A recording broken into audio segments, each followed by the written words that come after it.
आज हम सीखेंगे क्लास 9 का साइंस का chapter number 13 why do we fall ill. हमने प्रीवियस वीडियो में 13.1 तक कंप्लीट किया था। इन दिस वीडियो हमें 13.2 उसमें हमें सीखना है diseases and it's causes. Let's now think a little more about the diseases.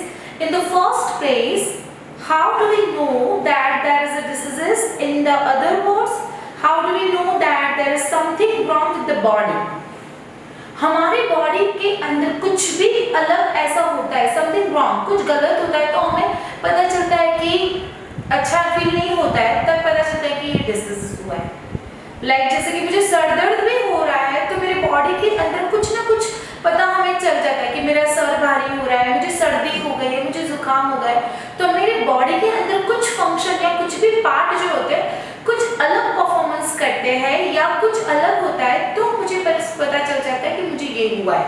तो डिसीजेस की डिफाइन क्या है? डिसीजेस मतलब any disturbance in the structure और फंक्शन ऑफ एनी ऑर्गन और पार्ट ऑफ द बॉडी। कोई भी हमारा पूरे बॉडी का जो भी फंक्शन, जो भी पार्ट काम करता है उससे वो डिस्टर्ब हो जाता है तो उसको डिसीजेस कहते हैं, राइट? जैसे कि अभी मैं आपको पढ़ा रही हूँ, मैं अभी अच्छी हूँ, मुझे कुछ भी नहीं हुआ है, देन मैं आपको पढ़ा पाती हूँ। ओके, अगर मुझे यहाँ पे सर दर्द होता है तो मैं आपको पढ़ा नहीं सकती हूँ, मुझे सर्दी खांसी जुकाम होता है तो मैं आपको पढ़ा नहीं पाऊंगी, तो मुझे डिसीजेस हुआ है, तो इसको कहते हैं। यहाँ पे there are many tissues in the body as we have seen in chapter 6. chapter 6 का नाम है tissues, and these tissues makes a physical system or organ system that carries out a body function. Each of the organ system has a specific organ as its parts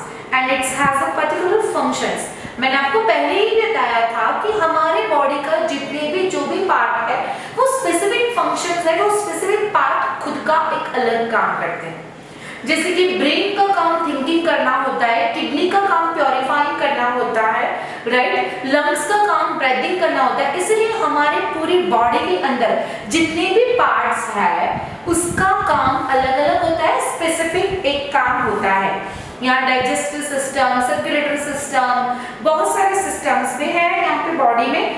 तो इसी तरह से हमारा जो body है अलग अलग पार्ट्स काम करता है।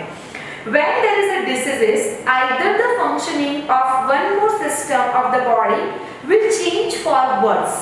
अच्छा नहीं लगता है तब। These changes give us rise to symptoms and signs of diseases. कुछ भी कोई भी डिसीजेस होता है ना तो हमें उसके सिम्टम्स नजर आते हैं, राइट? जैसे कि फीवर होता है तो मेरा पूरा बॉडी जो होता है उसका टेम्परेचर बढ़ जाता है, राइट? मुझे लूज मोशन होता है तो मैं खड़ी नहीं रह पाती, मेरे बॉडी के अंदर एनर्जी नहीं रहती, राइट? तो ये कोई भी डिसीजेस हो उसके सिम्टम्स और उसके साइन आपको नजर आते हैं और वो साइन और सिम्टम्स की वजह से ही आपको पता चलता है कि इसको ये डिसीजेस हुआ है।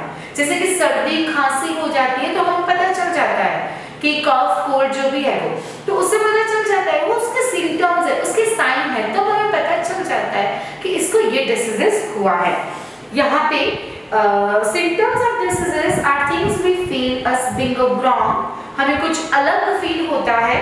And so we headache, we have a cough, we have loose motion, we have a one with the pulse. There are all symptoms this indicate that there may be diseases, but they don't indicate what disease is. For example, headache is just examination stress, or very rarely it may means meaning or any one of the dozens of different diseases. बहुत सारे diseases हैं, right? जैसे कि हमें sir दर्द होता है तो या तो हम कोई भी चिंता करते हो या हम किसी के लिए वरी हो रहे हो या मेरे बॉडी मतलब कि स्ट्रेस में हो तो उससे हेडेक होता है, राइट? तो यहाँ पे science of diseases are what physically will look for a basic of the symptoms. Sign will give a little more definite indications of the presence of particular diseases, and physicians will also get a laboratory test done to pinpoint to diseases further. कई सारे ऐसे diseases होते हैं जो physically हमें पता नहीं चलते, तो हमें वो लेबोरेटरी में जाकर टेस्ट करवाना पड़ता है, तब जाके वो उसका पॉइंट हम पकड़ सकते हैं कि इसको ये डिसीजेस हुआ है, राइट। तो यहाँ पे बहुत dozens different types of diseases, बहुत अलग अलग डिसीजेस है। तो ये जो डिफरेंट टाइप्स ऑफ डिसीजेस है, तो कई सारे ऐसे भी डिसीजेस है जिससे हमें पता नहीं चलता है कि इसको ये हुआ है। जैसे कि डायबिटीज पेशेंट अगर मैं हूँ तो मुझे पता नहीं चलता कि मुझे डायबिटीज हुआ है। जब मुझे टेस्ट करवाना पड़ता है, देन टेस्ट में अगर आता है तो मैं डायबिटीज पेशेंट कहलाती हूँ। तब तक तो जाके मुझे कुछ भी पता नहीं। जैसे कि फीवर आया है, फीवर नहीं मतलब कि मुझे अच्छा नहीं लग रहा है, मैं डॉक्टर के पास बार बार जा रही हूँ, दवाई ले रही हूँ, फिर भी मुझे ठीक नहीं हो रहा है। फिर डॉक्टर मुझे बोलते हैं कि चलो भाई टेस्ट करवा लो अभी, तो जाके मुझे पता चलता है कि भाई अगर ज्यादा से ज्यादा, डॉक्टर को तो पता चलता है कि ये सिम्टम्स है, तो या तो आपको डायबिटीज का रिपोर्ट करवाना चाहिए, या तो आपको हाई ब्लड प्रेशर है उसका रिपोर्ट करवाना चाहिए। तब जाके आपको पता चलता है कि ये है या नहीं है। तो लेबोरेटरी में टेस्ट करवाने के बाद हमें पता चलता है कि ये डिसीजेस है। यहाँ पे टू टाइप्स के डिसीजेस होते हैं, एक है एक्यूट डिसीजेस एंड एक है क्रॉनिक डिसीजेस। एक्यूट डिसीजेस कैसे होते हैं? जो शॉर्ट पीरियड ऑफ टाइम पे होते हैं, एंड क्रॉनिक डिसीजेस जो लॉन्ग पीरियड ऑफ टाइम, जैसे कि सर्दी, खांसी, जुकाम, कफ, कोल्ड, फीवर, वो सब जो है वो short period of time, right. तो उसको कौन से डिसीजेस कहते हैं? एक्यूट डिसीजेस कहते हैं। एंड क्रॉनिक डिसीजेस मतलब क्या? लॉन्ग पीरियड ऑफ टाइम, जैसे कि डायबिटीज, ब्लड प्रेशर्स, ये लॉन्ग पीरियड ऑफ टाइम है। उसको जैसे जब आ जाता है फिर बाद में वो दवाई लेके उसको कंट्रोल करना रहता है, वो कभी खत्म नहीं होता, राइट। तो उसको क्या कहते हैं? क्रॉनिक डिसीजेस कहते हैं। यहाँ पे chronic diseases, some diseases last for only very short period of time. ये उसकी डिफाइन है एक्यूट डिसीजेस की। Some diseases last for only very short period of time and these are called acute diseases. We all know for experience that common cold last only few days. जैसे कि अभी weather ऐसा है कि हमें सर्दी, खांसी, जुकाम हो जाती है, राइट, तो वो acute diseases कहलाता है। अगर elements can last for a long time, even as much as a lifetime, and are called chronic diseases. Chronic diseases कैसे होते हैं? लॉन्ग पीरियड ऑफ टाइम में होते हैं, या तो वो लाइफ टाइम रहते हैं हमारे साथ। तो उसको कौन से डिसीजेस कहते हैं? क्रॉनिक डिसीजेस कहते हैं। An example is the infectious causing of elephantiasis, which is very common in some part of India. Other example in asthma की बीमारी, जैसे कि बूढ़े लोग होते हैं तो उनको क्या हो जाता है? ज्यादा सांस लेने में तकलीफ होती है, राइट। उनके बूढ़े होने के हो जाने की वजह से उनकी जो रोग प्रतिकारक इम्यूनिटी पावर जो होती है वो कम होने के कारण उनको सांस लेने में ज्यादा तकलीफ होती है। तो इसको हम क्या कहेंगे? क्रॉनिक डिसीजेस कहेंगे। तो chronic diseases and poor health, acute and chronic diseases have different effects on our health. Acute diseases जो शॉर्ट पीरियड ऑफ टाइम में होता है, तो वो क्या होता है? शॉर्ट पीरियड ऑफ टाइम में जैसे कि सर्दी, खांसी, जुकाम हुए तो वो 2-3 दिन के बाद वो चला जाएगा, तो हमारी हेल्थ अच्छी हो जाएगी। बट जो ये लॉन्ग पीरियड ऑफ टाइम में होता है, मतलब कि क्रॉनिक डिजीज होता है, वो पुअर हेल्थ कर देता है।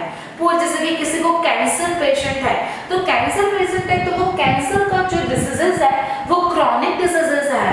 एंड उस जो पेशेंट कैंसर पेशेंट है तो वो लॉन्ग पीरियड ऑफ टाइम पे रहता है या तो लाइफ टाइम में रहता है, तो उसकी हेल्थ पूरी रहती है, राइट। वो कितना भी ट्राई करे पर वो हेल्दी नहीं कहलाते, क्योंकि उसको क्रॉनिक डिजीजेस है इसके लिए। एंड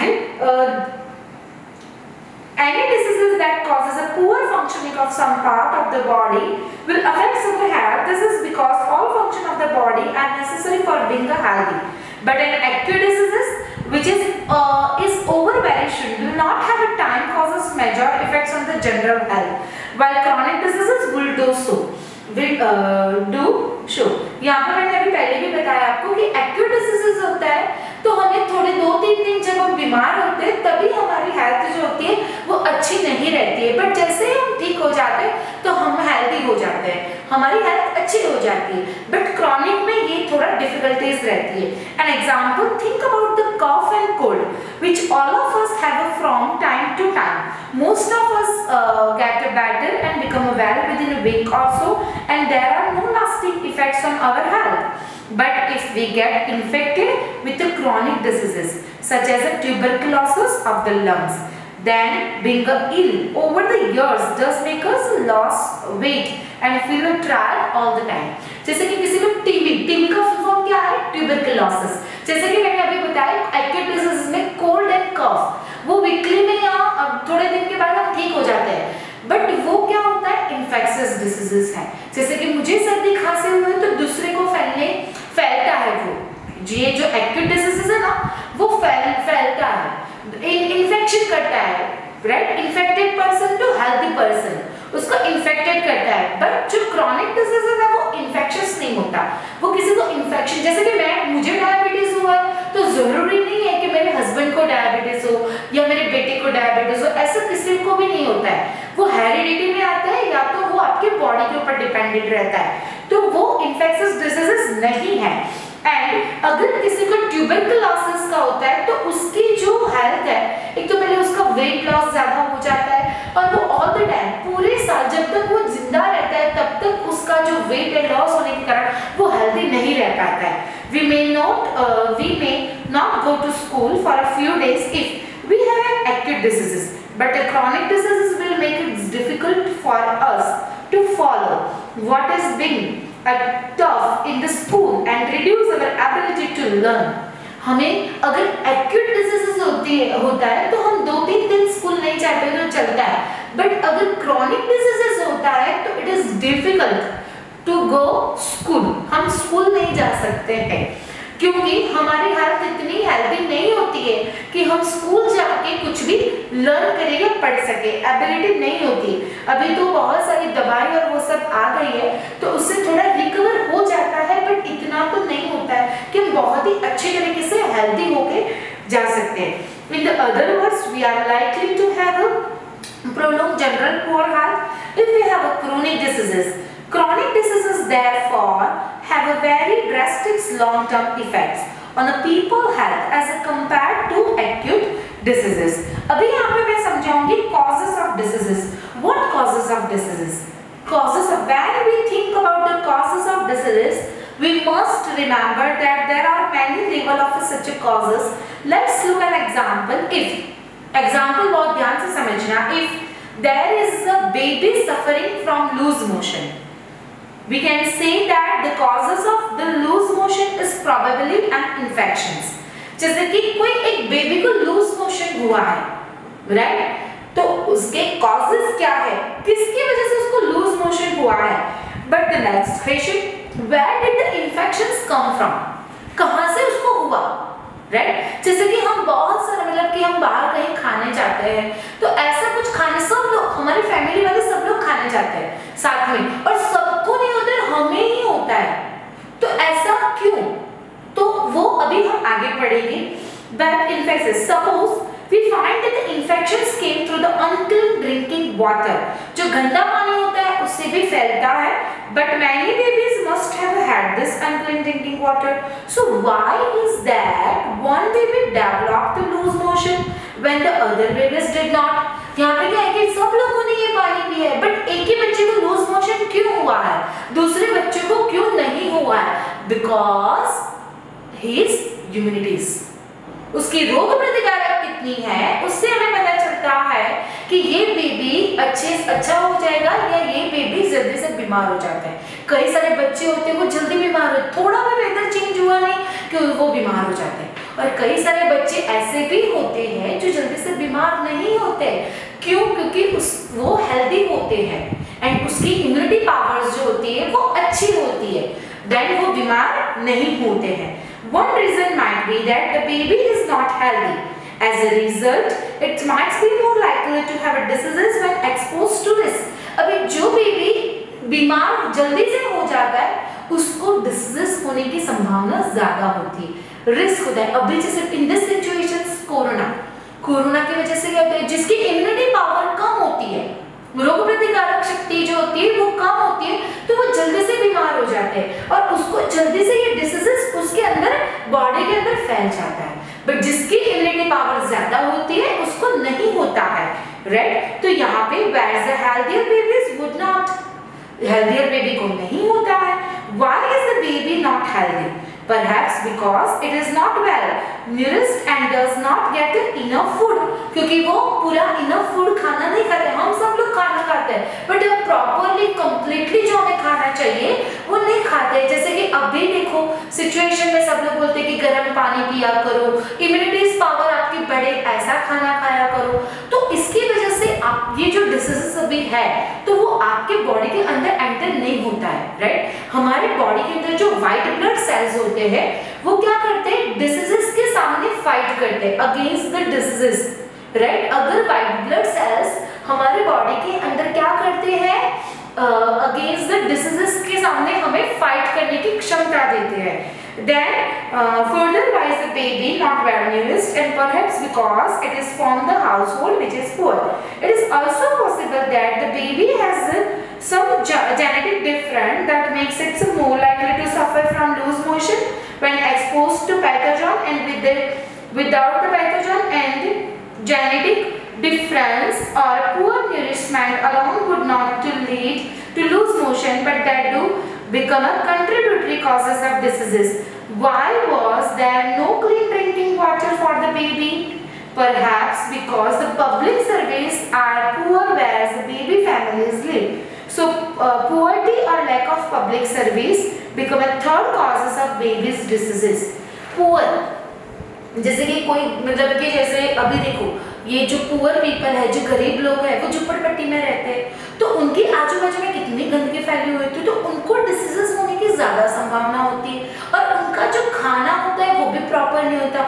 हम तो जैसे कि हम सब लोग अच्छे से खाना खाते हैं, कंप्लीट फूड खाते हैं, फिर बैलेंस डाइट करके खाना खाते हैं, तो हमारी बॉडी जो होती है उसमें इम्यूनिटी पावर होती है। पर जिनको 2 टाइम का खाना भी नहीं मिलता उनको तो कहाँ इम्यूनिटी पावर ज्यादा होगी, तो उनको ज्यादा फैलने की संभावना होती है। तो it will now be obvious that all diseases will have an immediate cause and contributed cause, and also most diseases will have many cause rather than one single cause, right? अभी यहाँ पे infectious and non-infectious diseases, infectious diseases कैसे कहते हैं, तो infectious diseases किसे कहते हैं, जो इन्फेक्टेड पर्सन जो हेल्दी पर्सन पे स्प्रेड होता है, राइट, उसको इन्फेक्शियस डिजीजेस कहते हैं।